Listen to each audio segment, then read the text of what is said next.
Alerta. O que você vai ler nas próximas linhas é polêmico e revelador. O texto pode ser ofensivo a determinadas audiências. Recomenda-se discrição na leitura. Olá, meu nome é Felipe Miranda.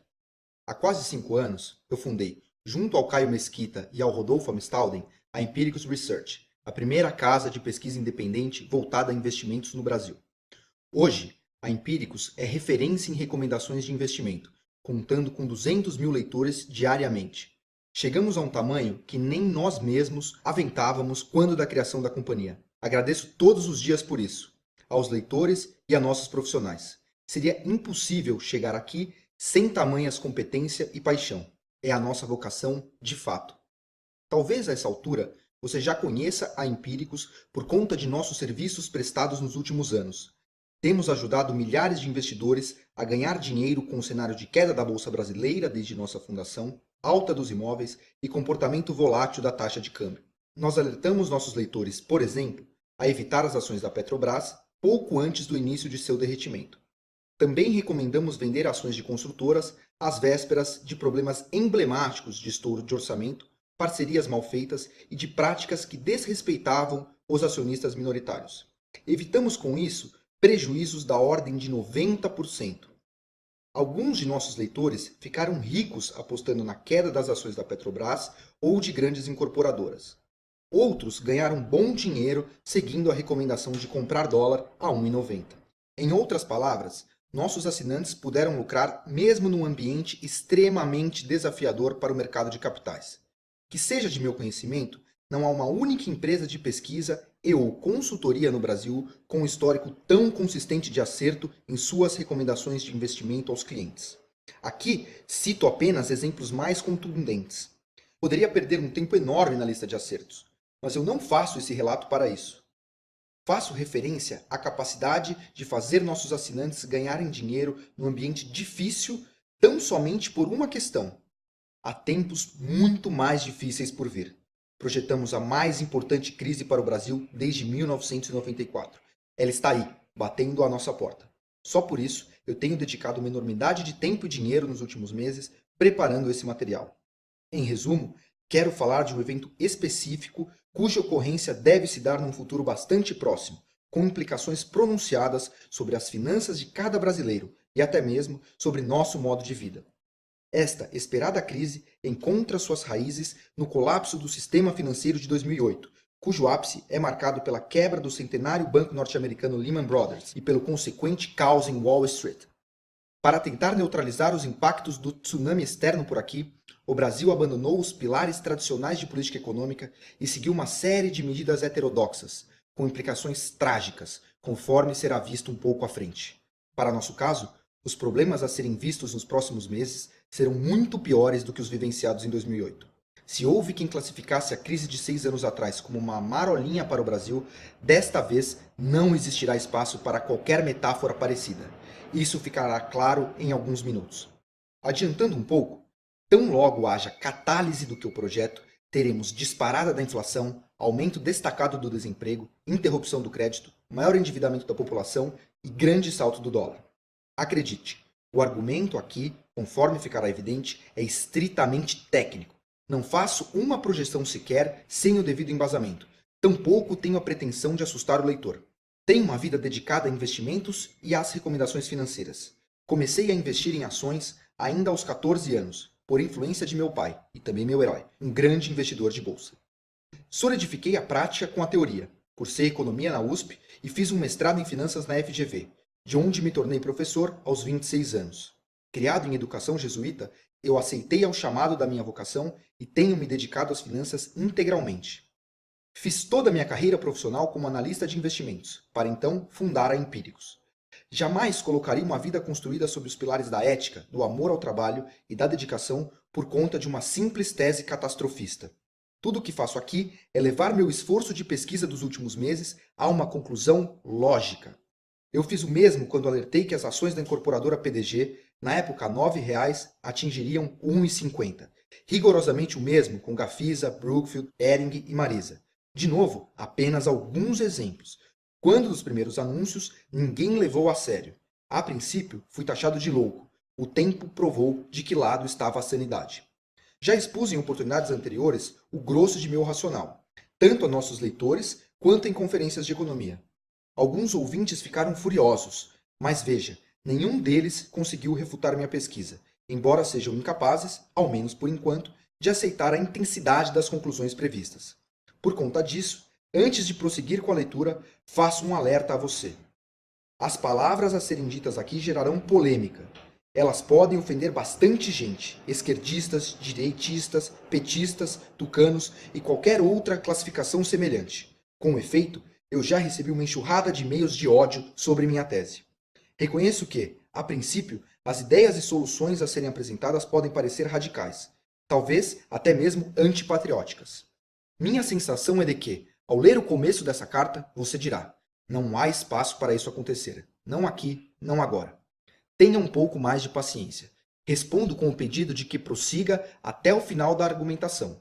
E lembre-se, ninguém acreditou em mim inicialmente quando eu alertei para os problemas das construtoras, a fragilidade do modelo de negócios das varejistas de moda, a dívida da Petrobras. Ninguém supunha também que o dólar poderia ultrapassar 2,10, quando ele estava a 1,90. Em poucos meses, a taxa de câmbio voou a 2,45. Foi exatamente o que aconteceu. E é o que nos traz a data presente. Os exatos mesmos problemas antes identificados para as empresas acima ou para a nossa taxa de câmbio agora ameaçam a economia brasileira como um todo. Vou explicar exatamente como chegamos até aqui. Ficará claro como falamos de algo importante e crítico para você e para cada brasileiro. A próxima fase desta crise vai afetar cada ponto de nosso modo de vida. A poupança de milhões de pessoas será dizimada. A mudança vai afetar seus negócios e seu emprego. Veremos impacto dramático sobre as poupanças, os investimentos e as aposentadorias. Além de outras implicações menores, mas também importantes. Os destinos de viagem serão alterados, a escola dos filhos pode ser revista, local e forma onde sua família faz compra talvez mude. Mais especificamente, faço referência à volta de condições anteriores ao plano real. Os mais antigos sabem do tamanho do problema. Os mais jovens podem perguntar a seus pais. Falo de inflação alta, perda da metade do poder de compra do salário ao longo do mês, congelamento de preços, problemas de desabastecimento, falta de produtos nas prateleiras, impossibilidade de planejamento por consumidores e empresários. Vou explicar como cada um desses eventos vai ocorrer. Então, você poderá decidir por você mesmo se há ou não embasamento em minha argumentação. De minha parte, eu nunca estive tão convicto a respeito dessa crise quanto de qualquer outra situação em minha vida. Economia não admite experiências de laboratório. Erros cobram seu preço e as consequências são grandes. Obviamente, o mais importante aqui não é exatamente o que está acontecendo, mas sim o que você pode fazer a respeito. Dito de outra forma, você estará preparado quando essa crise se materializar? O que eu proponho neste material é mostrar a você exatamente aquilo que eu mesmo estou fazendo para proteger e até mesmo aumentar meu próprio patrimônio, da mesma maneira que você poderá fazer.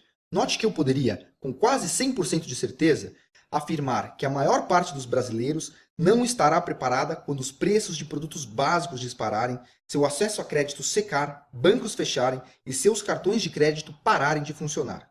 A forma de viver de cada brasileiro está prestes a mudar. Isso eu lhes prometo. Nesta carta, vou mostrar exatamente o que está acontecendo. Você pode questionar cada um de meus apontamentos. Ao final, vai perceber que estou certo em todas as alegações, uma por uma. Então, você poderá julgar e decidir por você mesmo. Daí, pergunta-se: você vai agir agora para proteger a si mesmo e a sua família da catástrofe econômica que está sendo formada? Eu espero que sim. E é por isso que eu escrevo esta carta. Vou levá-lo exatamente pelo caminho que eu mesmo estou seguindo pessoalmente, para que você, caso queira, possa segui-lo também.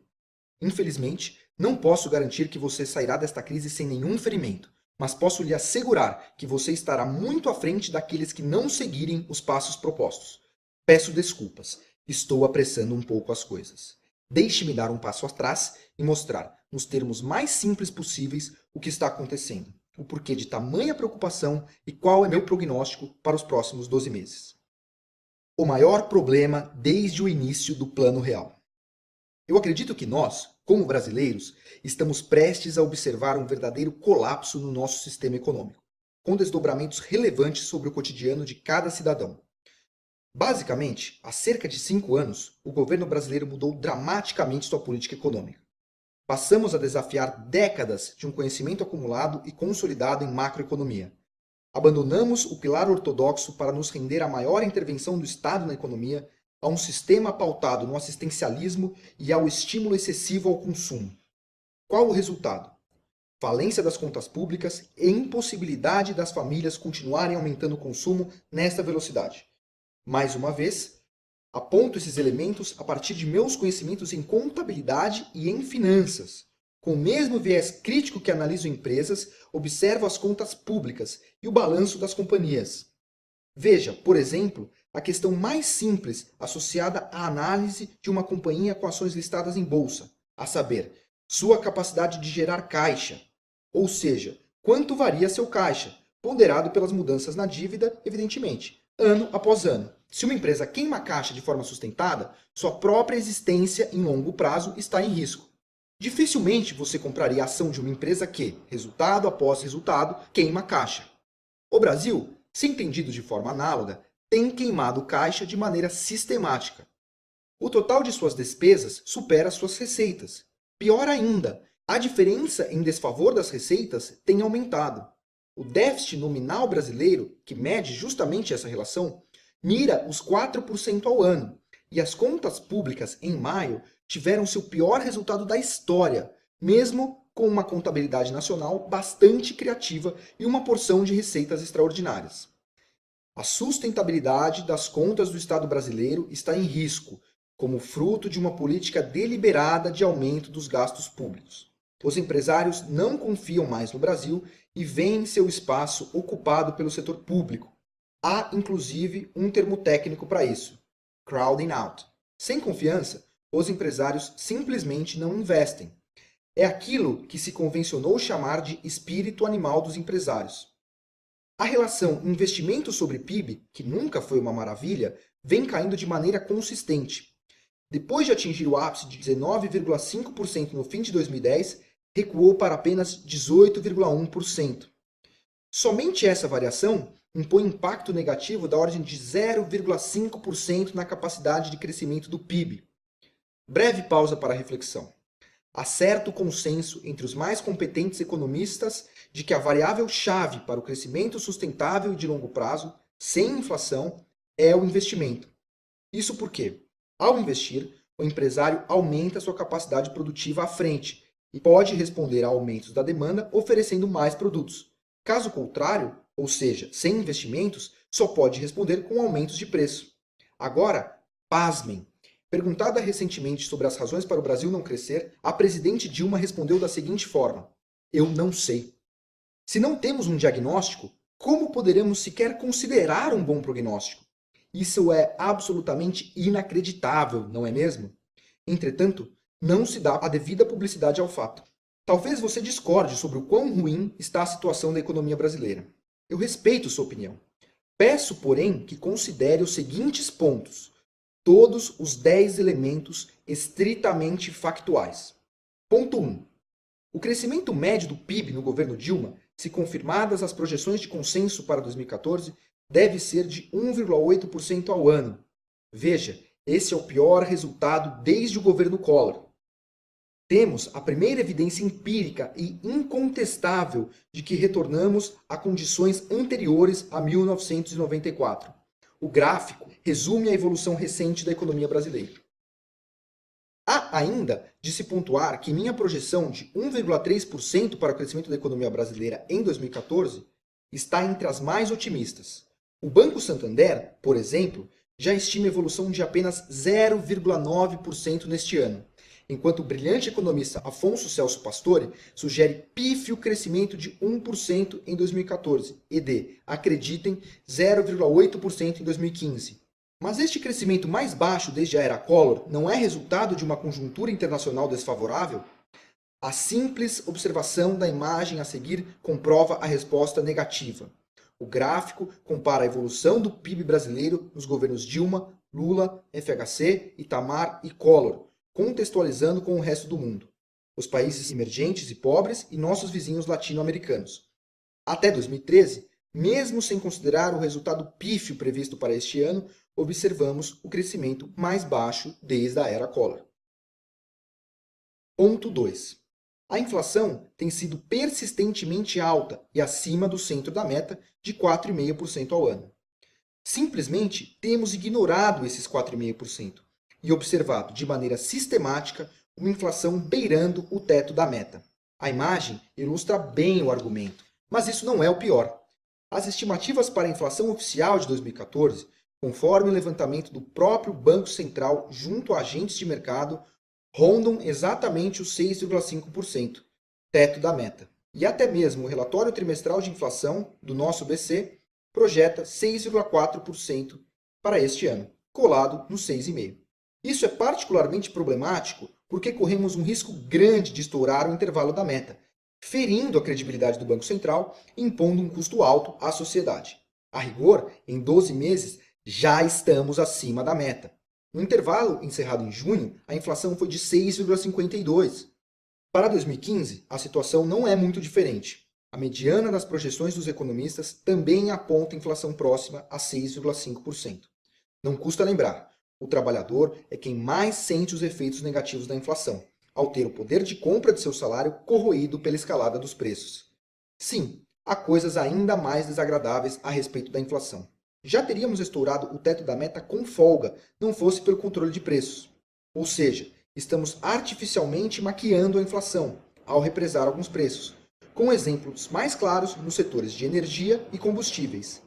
Sem essas desonerações, a inflação ronda 8,5% ao ano. O próprio governo admite controlar preços, sem nenhum tipo de constrangimento. Em entrevista à Folha de São Paulo em 14 de maio, o ministro Mercadante reconheceu que o governo controla preços de combustíveis e energia elétrica. O represamento de preços tem consequências conhecidas e desastrosas, como sugestão de maior inflação futura, desalinhamento de preços relativos e destruição de determinados setores. O setor de etanol foi simplesmente destruído pelo controle deliberado do preço da gasolina.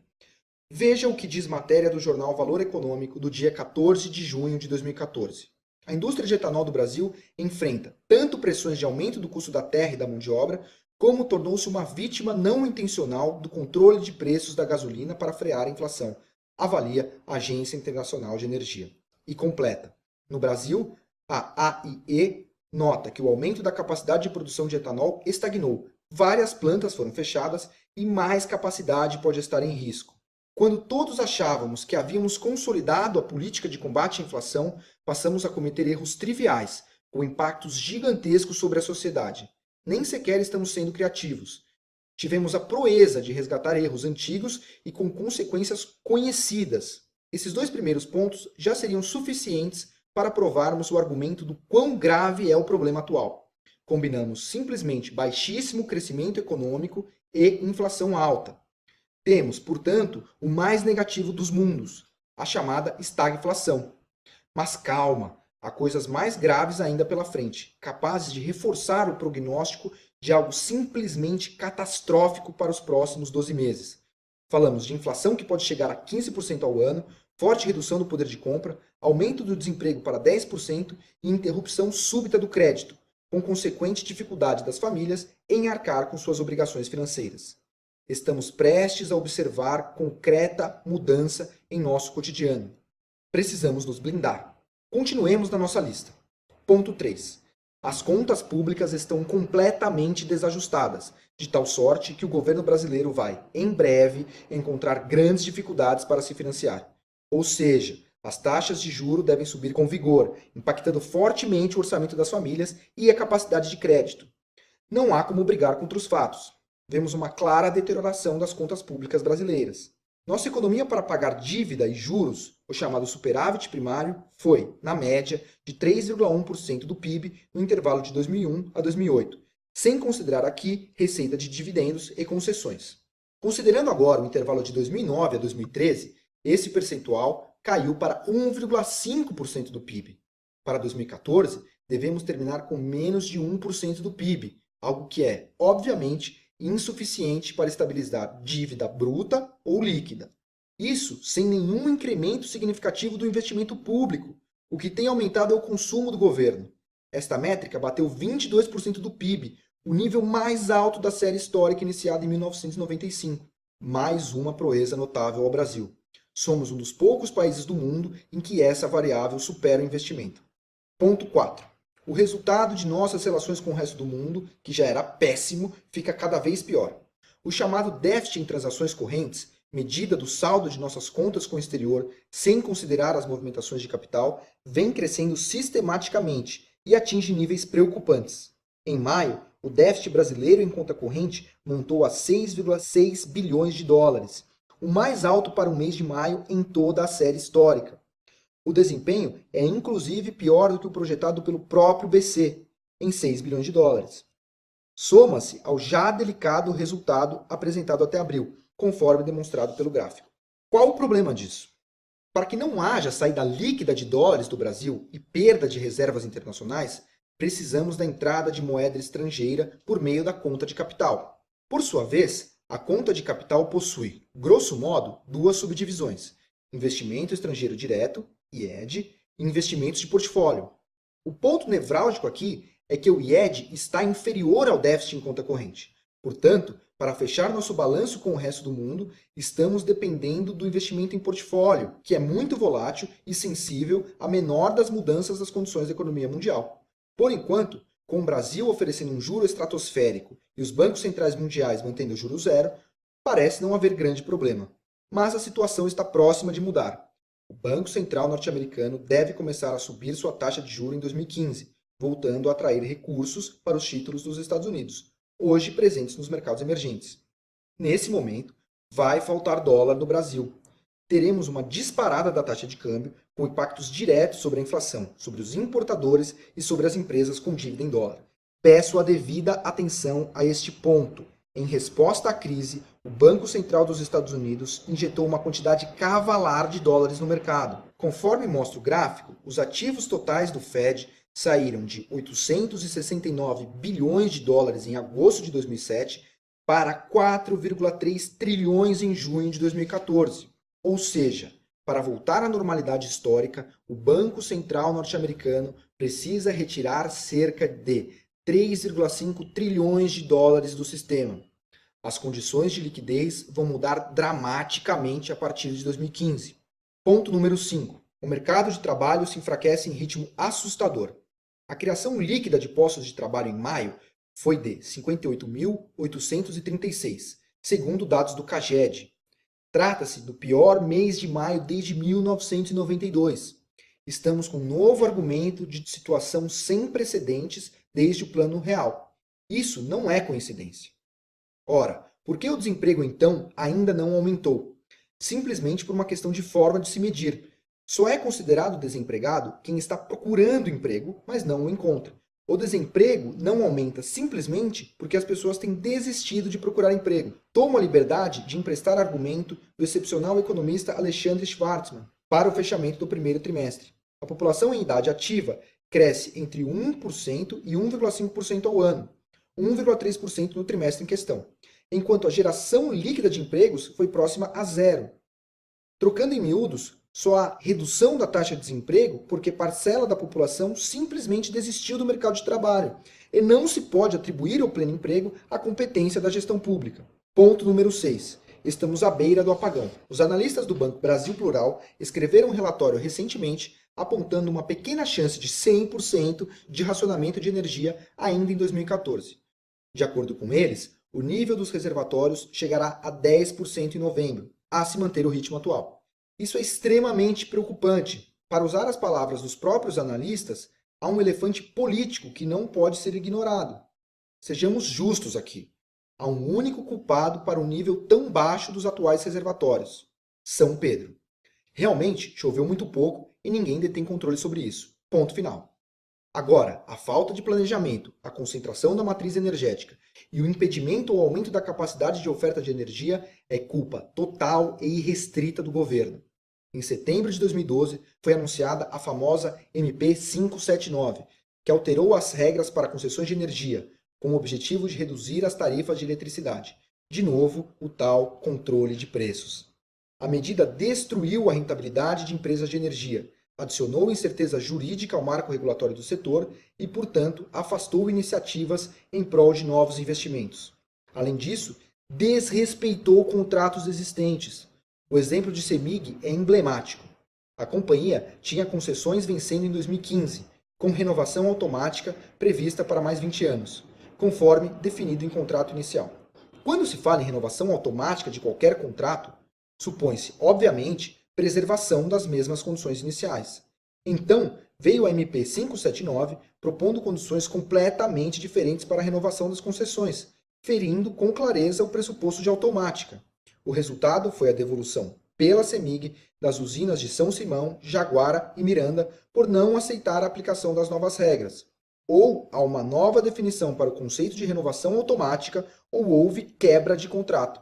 Ponto número 7. A Petrobras foi simplesmente destruída. O gráfico a seguir apresenta a evolução das ações da Petrobras nos últimos 5 anos. Ele fala por si só. De uma máxima de 40, as ações chegaram à mínima de 12,57. O patrimônio nacional sendo simplesmente reduzido a 1/3 de seu valor. Quem tinha R$40 mil em ações da Petrobras chegou à mínima de R$12.570.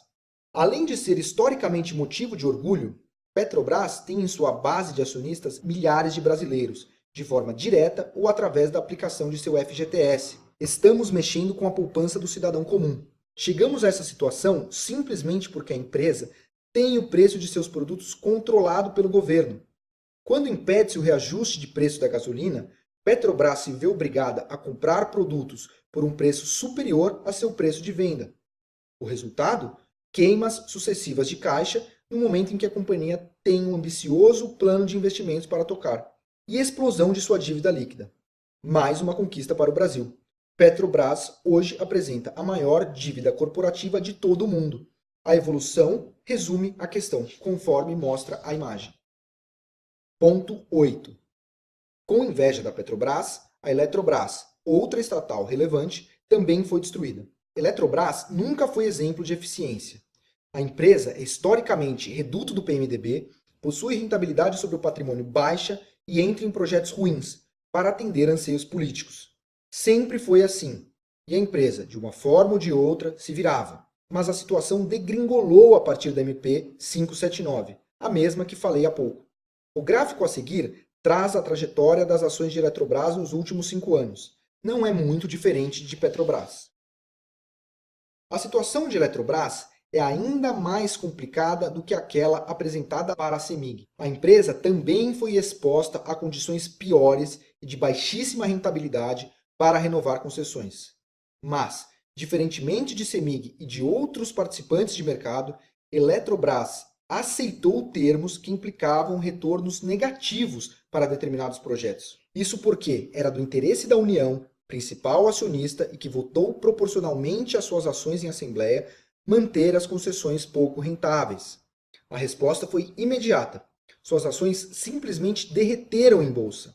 Ultrajados com a questão, acionistas minoritários recorreram à CVM, regulador do mercado de capitais, basicamente dizendo que a União não poderia votar na Assembleia sobre o tema, por uma questão de conflito de interesse, o que me parece óbvio, não é mesmo? A União propõe novos termos que só servem a ela mesma e vota sobre a questão?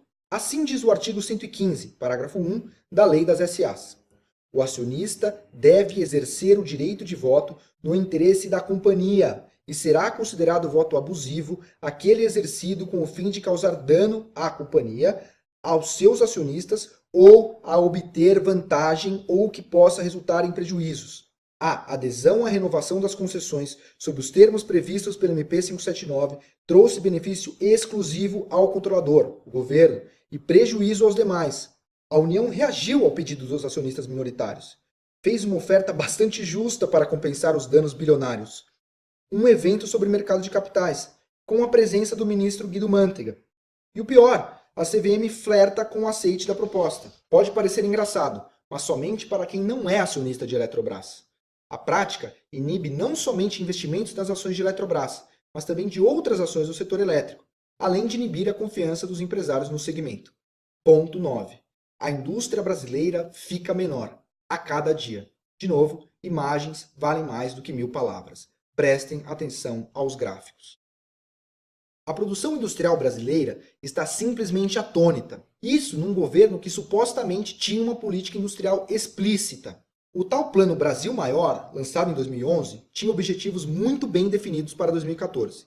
Eram eles: aumentar a taxa de investimento dos 18,4% vistos em 2010 para 22,4% do PIB, elevar o dispêndio empresarial de pesquisa e desenvolvimento como percentual do PIB de 0,59% para 0,90%, e diversificar a pauta de exportações, aumentando a participação brasileira no comércio internacional de 1,36% para 1,6%.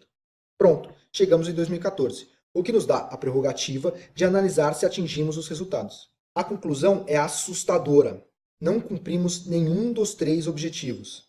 A relação investimento sobre PIB não somente descumpriu a meta de 22,4%, como inclusive caiu frente ao ponto inicial. Dos 18,4%, batemos vergonhosos 18,1%.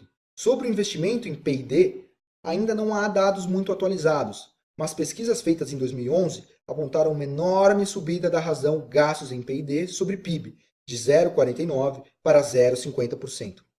Alguém, em sã consciência, admitiria um crescimento dessa relação para 0,90% em 3 anos? A respeito das exportações, a coisa fica ainda mais pitoresca. Não diversificamos nossa pauta, tampouco aumentamos nossa representatividade na corrente de comércio mundial.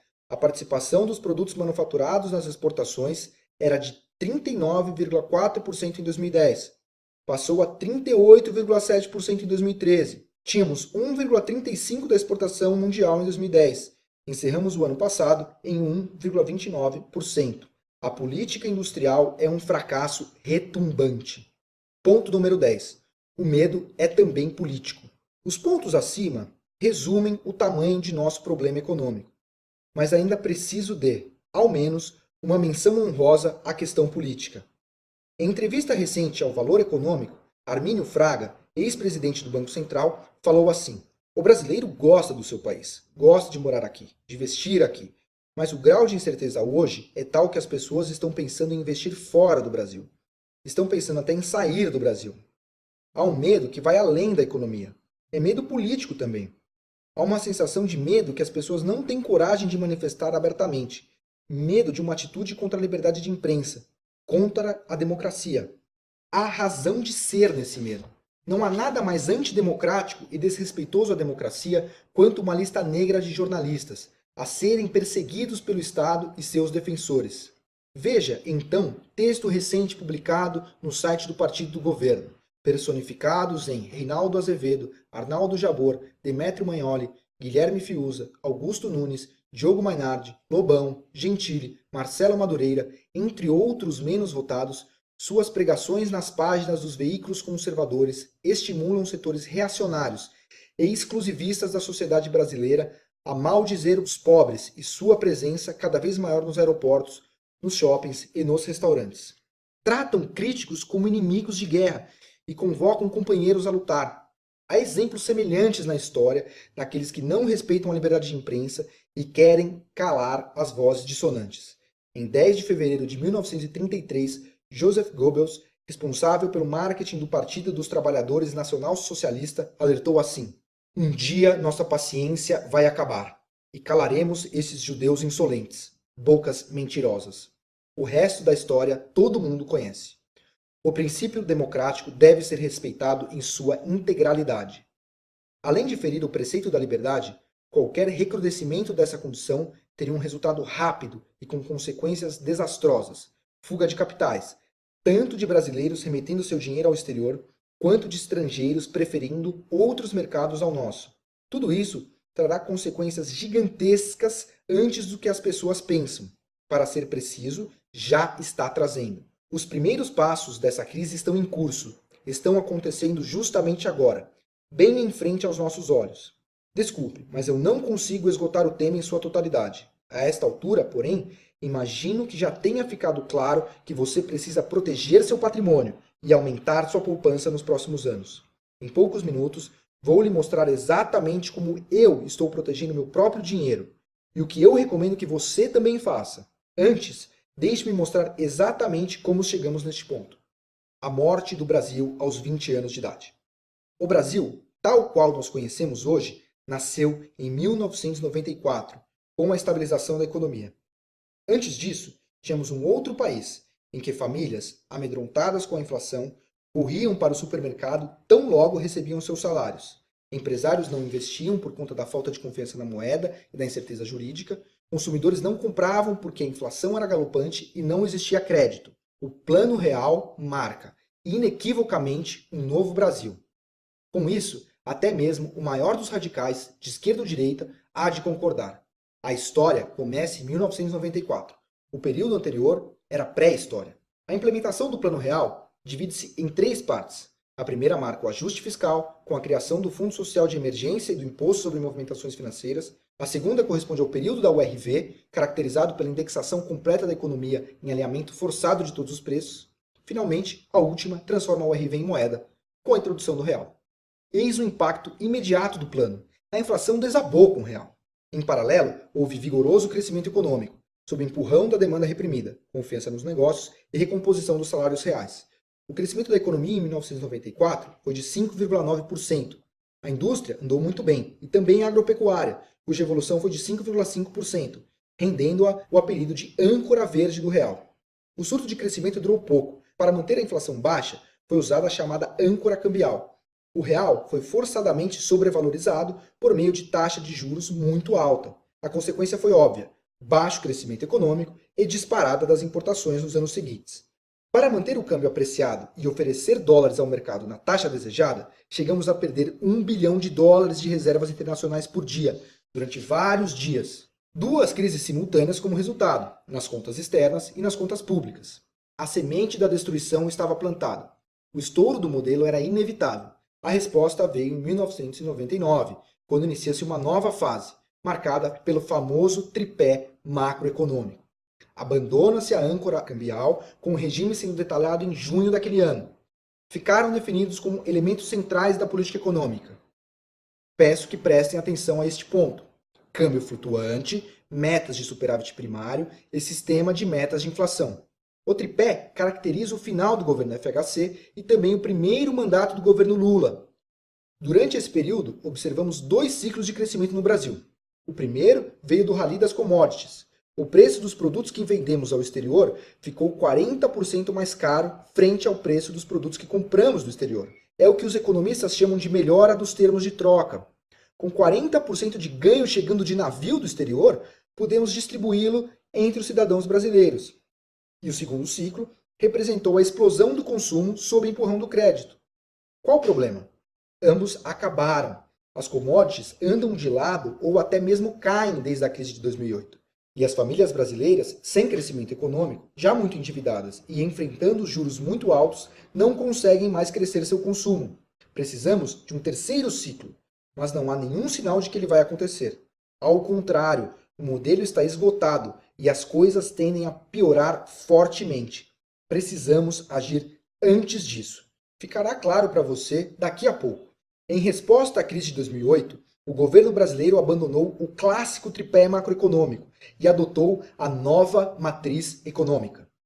Entre as medidas mais emblemáticas da nova política econômica, destaco aumento dos gastos públicos, maior intervenção do Estado na economia, leniência no combate à inflação, incremento da participação do BNDES, com estímulo à criação e ao fortalecimento de gigantes nacionais, controle de preços, atuações pesadas e frequentes no mercado de câmbio, novo marco regulatório do setor petróleo e publicação da MP 579, aquela do setor elétrico, criatividade na contabilidade nacional e concessões mal feitas, fixando-se simultaneamente taxa de retorno e qualidade, é óbvio, numa bivalência inatingível.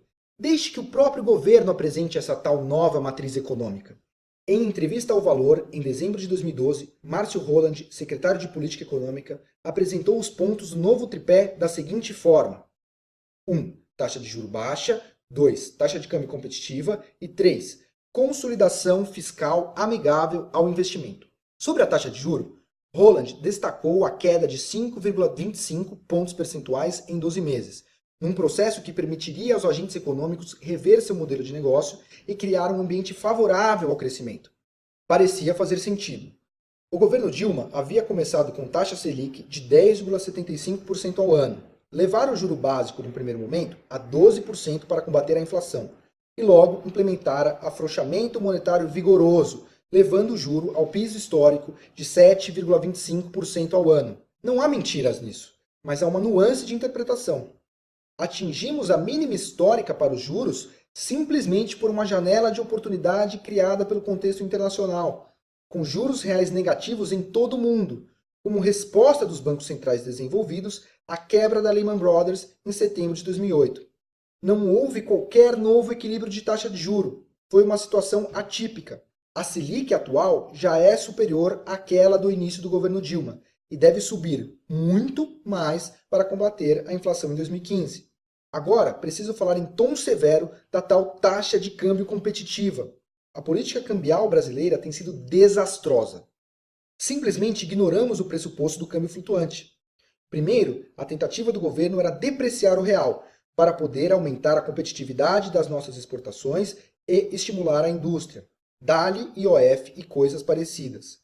Agora, o Banco Central usa o câmbio como instrumento de combate à inflação, deixando claro nas atas de suas reuniões que precisa do dólar a 2,20 para manter a Selic no nível atual. A turma de Alexandre Tombini vem sistematicamente vendendo dólares, de forma direta ou por meio de swaps cambiais, para impedir a inflação. Com isso, reduz reservas internacionais no momento de farta liquidez internacional. Estamos queimando munição quando mais precisaríamos guardá-la. Com isso, tornamo-nos cada vez mais frágeis às vésperas do início do ciclo de alta das taxas de juro pelo mundo. Quando efetivamente precisaremos vender dólares, estaremos com nível de reservas no limite. De novo, vai faltar dólar. Para encerrar o ponto e combater em caráter definitivo a hipótese de taxa de câmbio competitiva, não há qualquer ganho de competitividade das exportações vindo da melhora dos fundamentos da economia brasileira. A desvalorização do real nos últimos tempos é resultado exclusivo do elevado déficit externo e da falta de poupança pública. A imagem resume o quão competitivas têm se tornado nossas exportações na comparação com outros emergentes. Ficou para o final a questão fiscal. Não foi à toa. Aqui temos a cereja do bolo. A política fiscal brasileira tem sido ultrajante, não havendo qualquer tipo de consolidação, muito menos amigável ao investimento. O governo tem, cada vez mais, ocupado o espaço do investimento privado, sem ele mesmo preencher adequadamente essa lacuna. Na entrevista em questão, Márcio Holland foi categórico. No ano que vem, fazia referência a 2013, voltamos à meta de superávit cheia, sem desconto. Ou seja, falávamos de um primário de 3,1% do PIB para 2013. E o que aconteceu, de fato? O superávit primário do ano passado foi de 1,9% do PIB, mesmo com as receitas extraordinárias do campo de Libra e do Refis. Filtrando por esses elementos, teríamos um primário pífio de 0,9% do PIB. Alguém poderia argumentar que o primário foi menor porque o próprio governo resolveu fazer investimentos, tendo notado a ausência desse componente no setor privado. Isso já seria ruim per se, dado o impacto de queda média da produtividade. Mas nem sequer é verdadeiro. Tirando as estatais, o investimento público da União passou de 59,4 bilhões em 2012, equivalentes a 1,35% do PIB, para 63,2 bilhões em 2013, 1,31% do PIB. Então, pergunta-se, a que consolidação fiscal se refere o governo? Eu não tenho nada contra o senhor Márcio Holland. Ao contrário, eu gosto dele. Fui seu aluno no mestrado da FGV.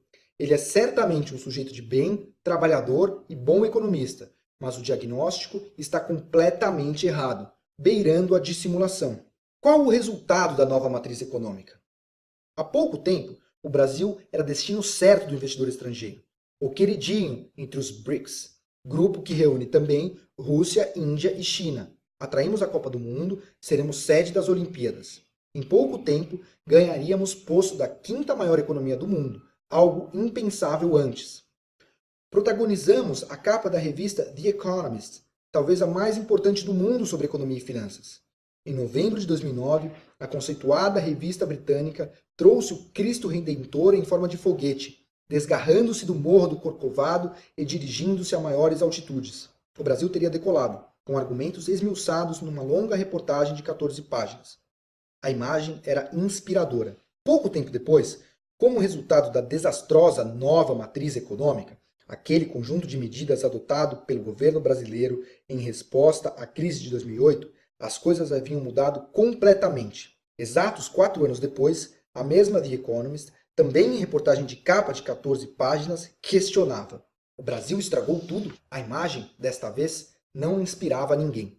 Bastaram 4 anos para destruirmos o otimismo. A ideia de quinta maior economia do mundo foi abandonada. A presença entre os BRICS foi até mesmo questionada e especialistas apontam um legado nulo dos grandes eventos esportivos. Talvez você ainda esteja anestesiado pelo futebol da Copa do Mundo, mas peço que saia do escopo esportivo por 1 minuto. Veja, por exemplo, o que diz matéria da CNBC publicada no dia 26 de junho. Especialistas em mercados emergentes estão pessimistas em investir no Brasil, a despeito da Copa do Mundo. Não há potencial positivo algum neste governo, mesmo se tudo der certo, afirma Drauzio Giacomelli, responsável por pesquisa de mercados emergentes do Deutsche Bank. Não se trata de ganhar ou não a Copa. Falemos do que interessa. Um governo incapaz de entregar os anseios populares por educação, transporte e infraestrutura no geral. Eles podem entregar estádios, mas não o que realmente importa, diz ele. Giacomelli também critica a condução da política monetária na administração Dilma. Eles fizeram tudo errado desde o começo. Colocaram-se na pior posição possível para o mercado emergente, de estagflação, baixo crescimento econômico e alta inflação. A Agência Internacional de Classificação de Risco Standard & Poor's já rebaixou o rating brasileiro, de forma que, na opinião da agência, há um maior risco de que o país dê um calote em sua dívida. E a agência Moody's acaba de alertar para a mesma possibilidade, caso o próximo governo não tome atitudes severas. A situação certamente já não é boa e deve piorar muito mais. A economia é impiedosa. Se você comete erros de política econômica, não passe impune. O economista Ricardo Amorim, aquele que comenta no programa Manhattan Connection, foi outro que recentemente alertou. Em matéria com o economista, o site Infomoney, citando Amorim, trouxe o seguinte: a inflação está alta e grávida. Os preços administrados terão de subir após as eleições porque os governos vêm represando todo tipo de tarifa pública há 2 anos. A conta deverá ser parcelada, porque, se subir tudo de uma vez, a inflação das tarifas pode chegar a 14% em 2015. A pergunta é: o que acontece a partir de agora? A metáfora com a gravidez é clássica. Não existe inflação um pouco alta. Inflação necessariamente cresce, e deve crescer muito. Márcio Garcia, professor de economia da PUC do Rio, trouxe tese semelhante em resposta ao jornal Valor Econômico de 27 de junho. A inflação não vai ficar parada nos 6,5%. Há uma inflação represada de 1,5 ponto percentual. Os preços monitorados vão ter que subir. O câmbio não pode ficar muito tempo nesse nível de 2,20, porque o déficit em conta corrente continua crescendo e é elevado. Tudo isso vai colocar pressão na inflação. Se você não tiver um BC que leve a inflação de volta à meta, passamos por um outro regime, um regime turco, argentino ou até venezuelano. A situação é mesmo grave. Depois de represar preços por 2 anos, o governo precisará soltar as amarras em 2015. Somente esse movimento, supondo uma liberação única, deve colocar a inflação brasileira em 10% ao ano. Mas temos riscos ainda maiores.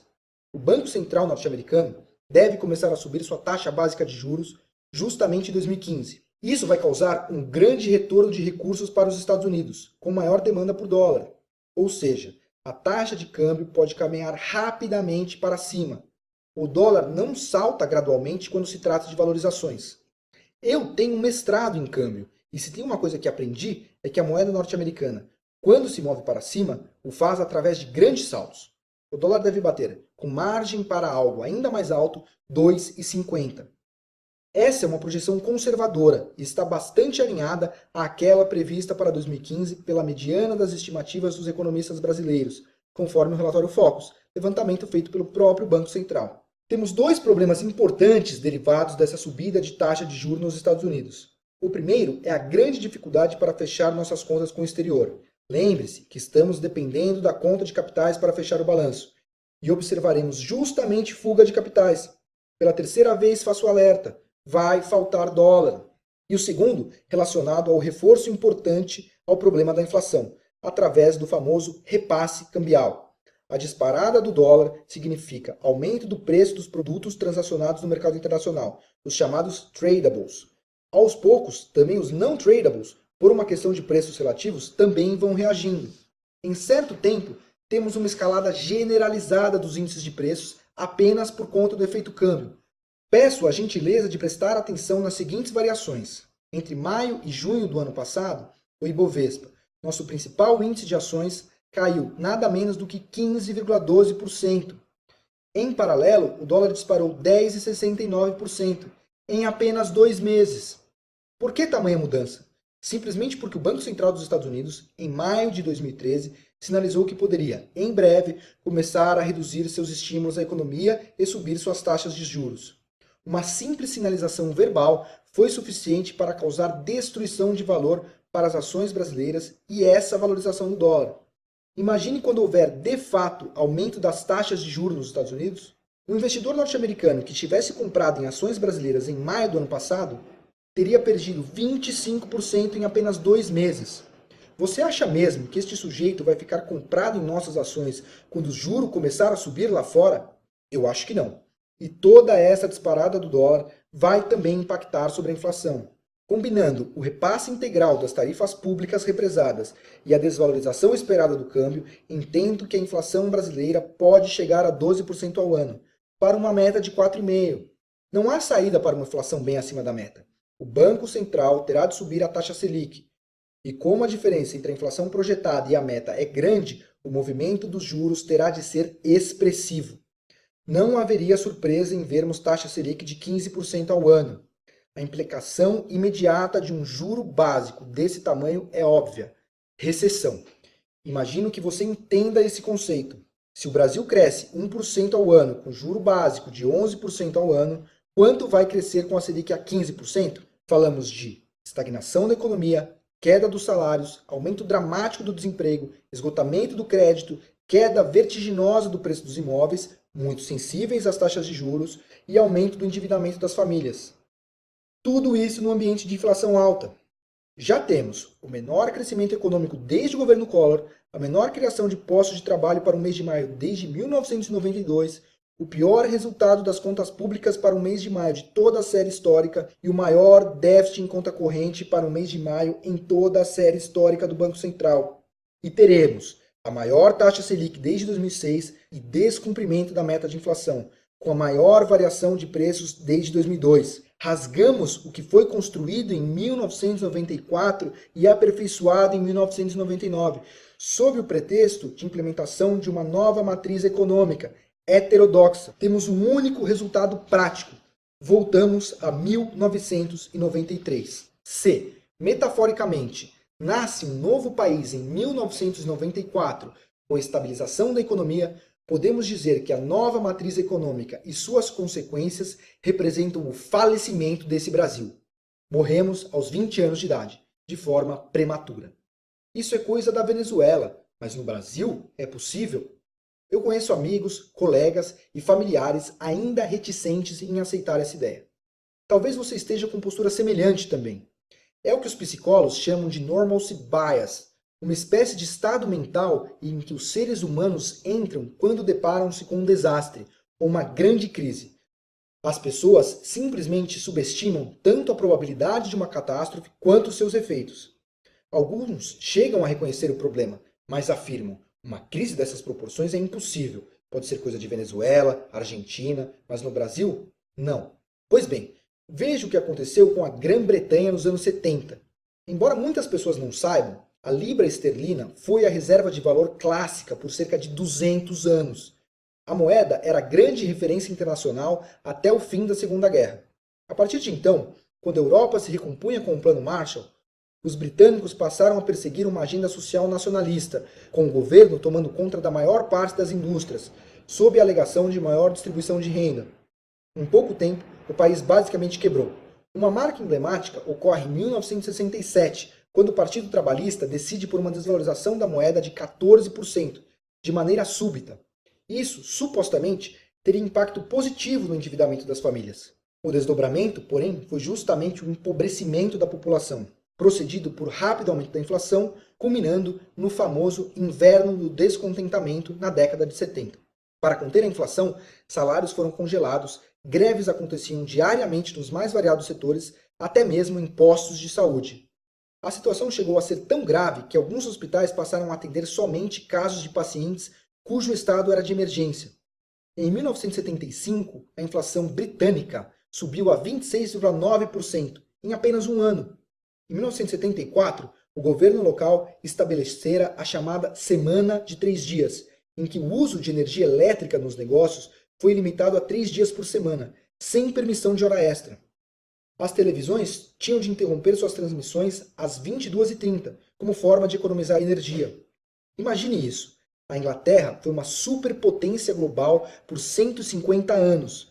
Quando começaram a permitir um pouco de inflação a partir da desvalorização de sua moeda, as coisas simplesmente colapsaram. A foto a seguir evidencia o tamanho do problema.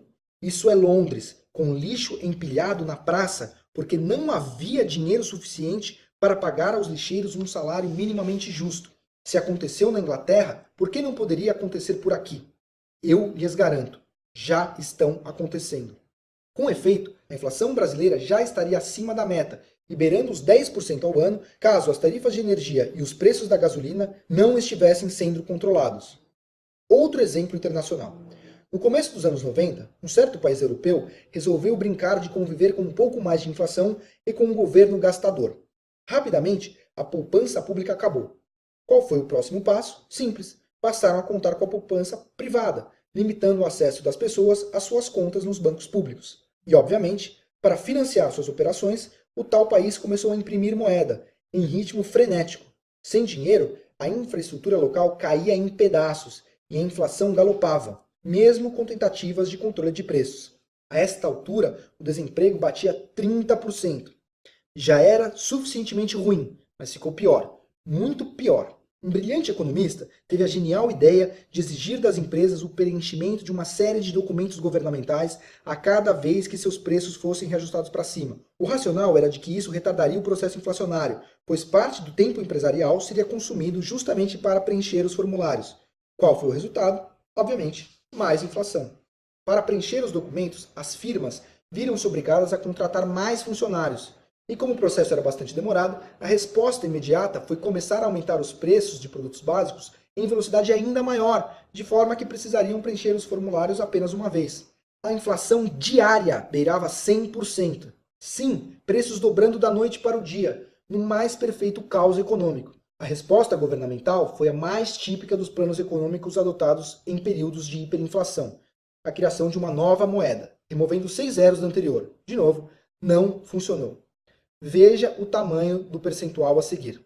Não é brincadeira. Esse foi o percentual: 5 quatrilhões de aumento dos preços deste país entre outubro de 1993 e janeiro de 95. As pessoas não podiam comprar comida, simplesmente estocavam ou passavam fome. Postos de gasolina foram fechados. O número de ônibus em operação caiu 60%. Apagões eram generalizados e recorrentes. E as pessoas foram proibidas de aceitar cheque. Enquanto isso, o discurso do governo era de que a inflação acontecia por sanções sem justificativa contra a população e o Estado. Incrivelmente, nunca há culpados na gestão de política econômica. Isso aconteceu de fato, e nestas exatas proporções na Iugoslávia. E em menor medida tivemos situações semelhantes em Islândia e Grécia, onde o estrago só não foi maior por conta dos planos de resgate financeiro internacional. Esse é o caminho natural e devidamente documentado daqueles que optam pela via da tolerância à inflação e do gasto público irresponsável. Não precisamos ir muito longe para ter novos exemplos. Ao nosso lado, temos as referências trágicas de Venezuela e Argentina, que sucumbem ao caos econômico, financeiro e social por conta de medidas inadequadas de política econômica. Mais do que isso, não precisamos sequer cruzar as fronteiras. Basta recorrer ao nosso próprio passado. Anteriormente ao Plano Real, a desconfiança com nossa moeda era tal que o poder de compra do trabalhador caía pela metade durante um único mês e o empresário não pensava em investir, sem visibilidade para o futuro, com um novo plano econômico por ano. Entre 1990 e 1994, o crescimento médio do PIB foi de 1,3% ao ano, enquanto a inflação anual média foi de 1.210%. Isso depois de já termos vindo da famosa década perdida. Do período de 1986 a 1991, tivemos 5 choques: Plano Cruzado, Bresser, Verão, Collor I e Collor II.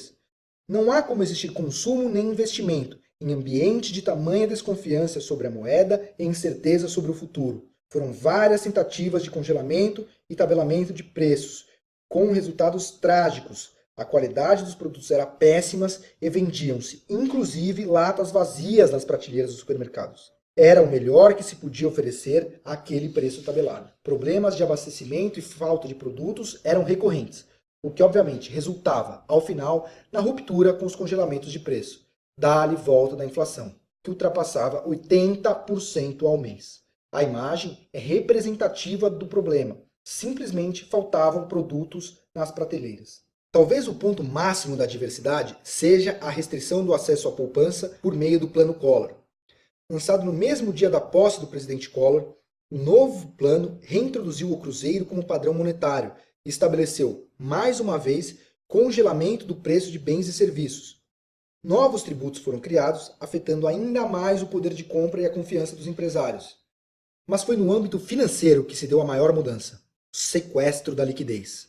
Sem dúvida, foi a medida mais traumática. Todas as aplicações financeiras superiores a 50 mil cruzeiros novos foram bloqueadas por um período de 18 meses. O cidadão simplesmente não poderia acessar seu próprio dinheiro. O plano colocou a economia em recessão e não foi capaz de conter a inflação de forma sustentada. Tenho uma experiência pessoal marcante e extremamente negativa nesse sentido. Às vésperas do Plano Collor, meu pai havia comprado um apartamento. Comprometia-se a pagar as parcelas restantes nos meses seguintes. O acesso ao dinheiro foi bloqueado e simplesmente perdemos o apartamento. Nossa família precisou de anos para se recuperar do golpe. Não há nada mais assustador do que ter seu dinheiro bloqueado. Governos desesperados tomam medidas desesperadas.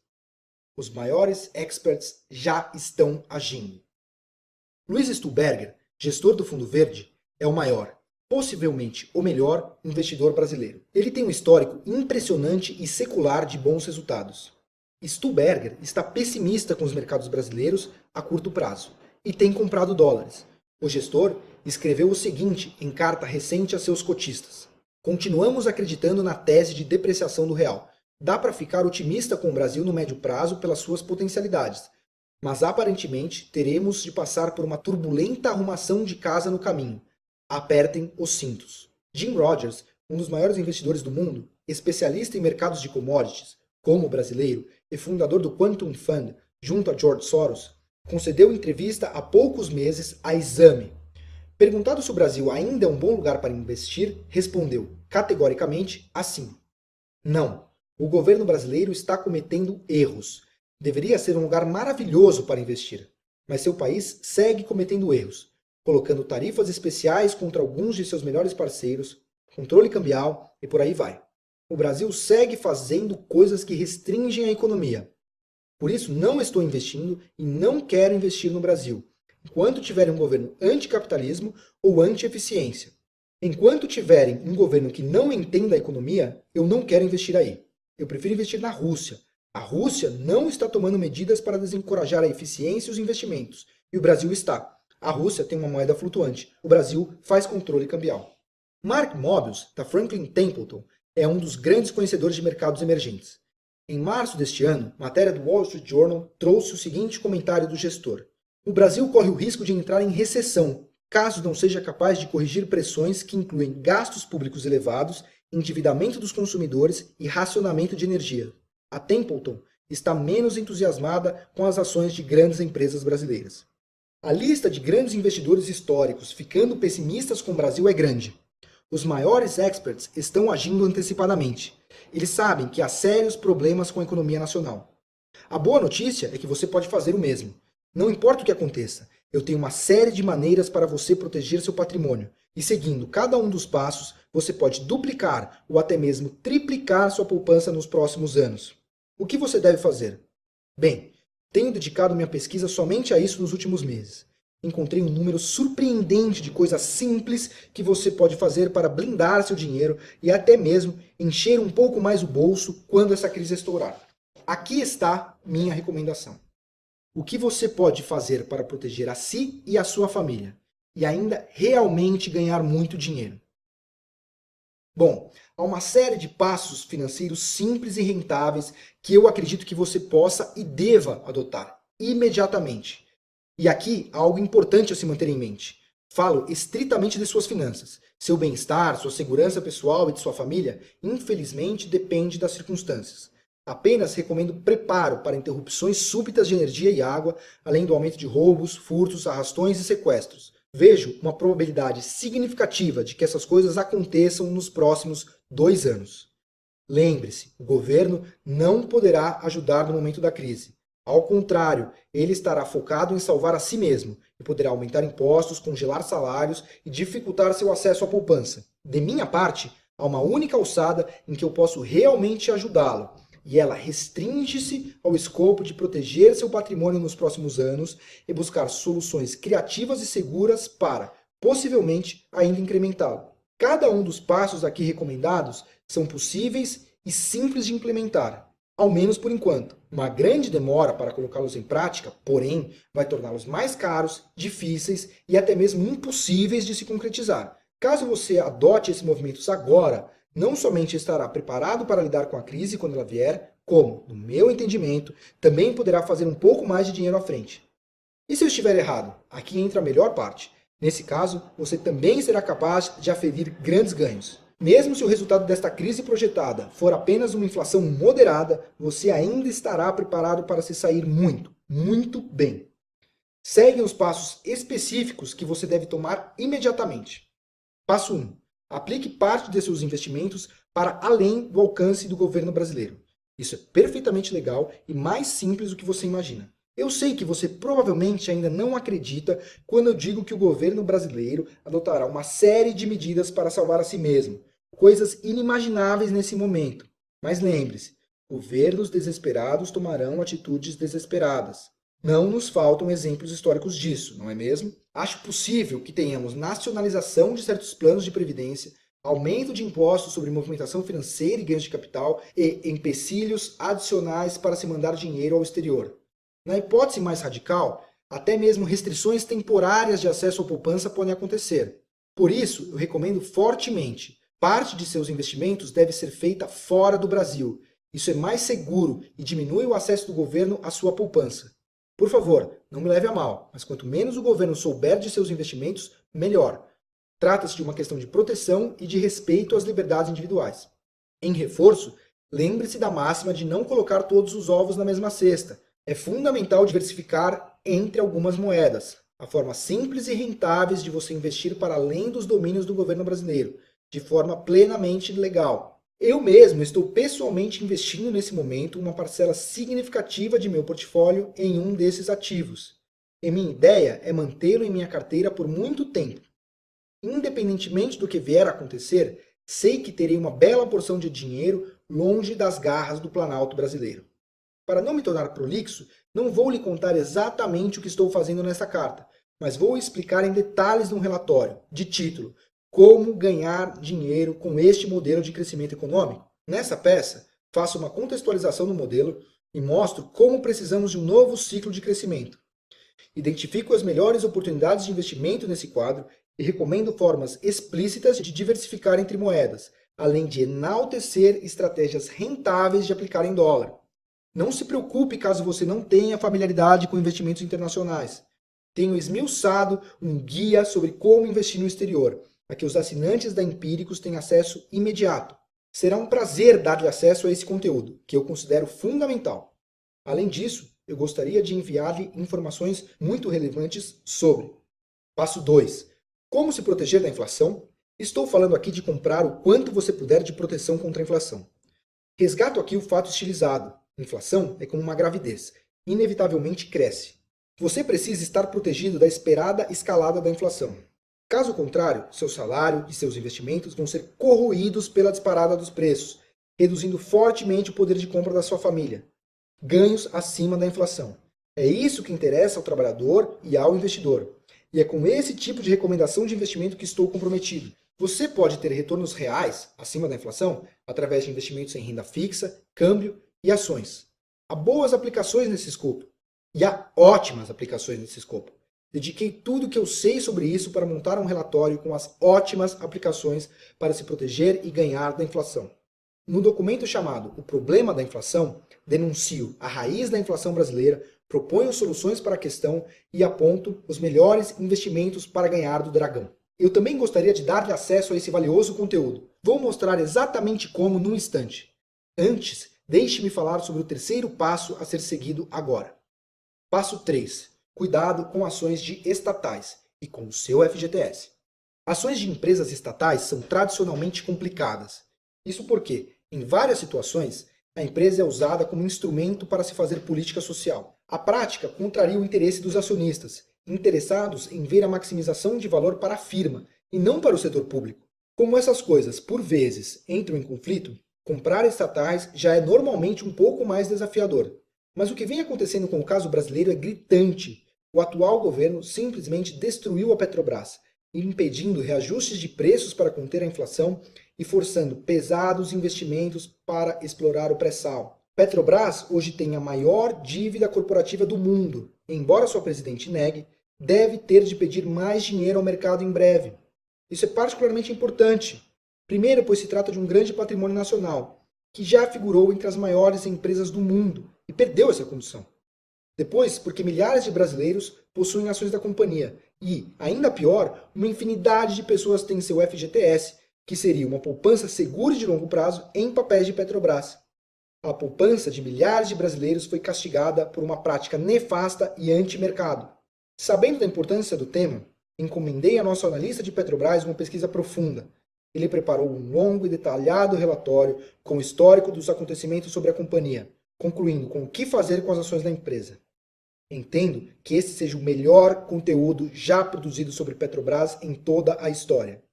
E como se não fosse suficiente, o mesmo relatório traz ainda a única ação de empresa estatal em que vale a pena investir. Não tenho dúvida de que se trata de material extremamente útil para cada cidadão brasileiro.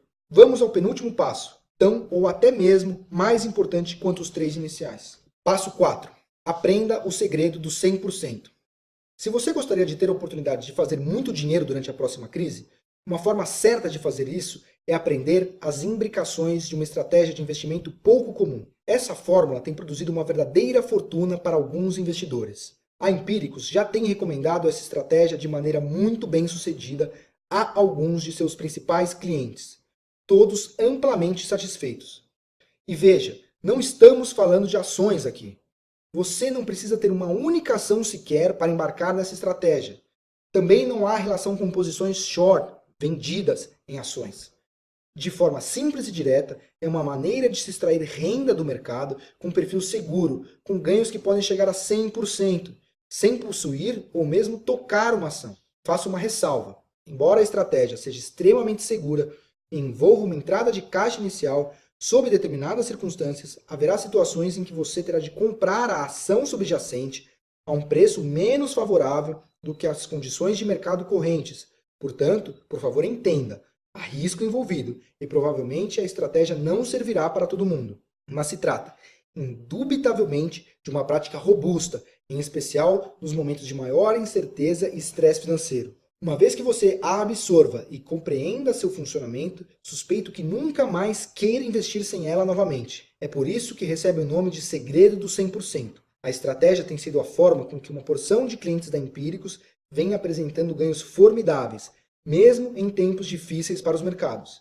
Em momentos ainda mais negativos, como eu espero para os próximos 2 anos, essa será uma prática incrivelmente rentável e lucrativa. Tudo o que você precisa saber sobre isso está num vídeo gravado pelo meu sócio, Rodolfo Amstalden, de título O Segredo do 100%, a forma mais simples de fazer dinheiro quando os mercados estão muito arriscados.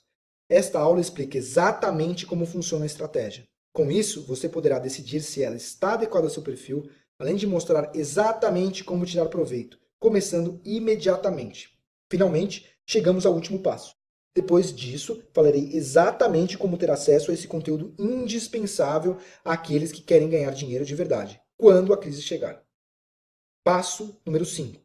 Certifique-se de que você detém o ativo que poderá salvar você e sua família, não importa o quão ruim a situação possa ficar. Não há exatamente como precisar o quão ruim a situação pode ficar.